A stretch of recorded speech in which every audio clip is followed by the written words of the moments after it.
In this example, you're given a circle x square plus y square is equal to 25. You are given a point 71. You're asked to find the angle between these. So let us take the first method. In first method, you need the radius and the distance between the center and the point. So the center of the circle is clearly 0, 0. The center of the circle is clearly 0, 0. Now, what is the distance between the center and the point? Root of 7 square plus 1 square. It is root 50, which is 5 root 2. So sine of theta by 2 is equal to radius by d. Radius is 5 by 5 root 2, which is equal to 1 by root 2. So this implies theta by 2 is equal to 45 degrees, because sine theta by 2 is 1 by root 2, implies theta by 2 is 45 degrees, and theta is equal to 90 degrees. So the angle between the tangents is 90 degrees. Now let us take the second method.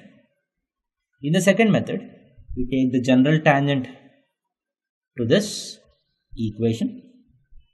So you have y is equal to mx plus minus 5 root 1 plus m square.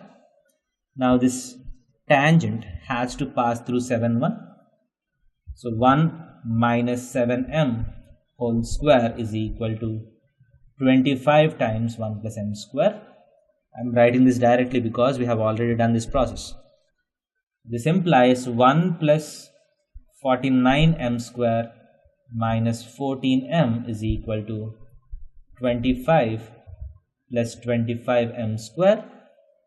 This implies 49 minus 25 is 24m square minus 14m plus 1 minus 25 is minus 24 is equal to 0. So you have this quadratic in m. So the roots of this are m1 and m2. So what is m1 plus m2 here? m1 plus m2 is minus of minus 14 by 24. It is 7 by 12. And m1 m2 is equal to c by a. Minus 24 by 24 is minus 1. So m1 plus m2 is 7 by 12.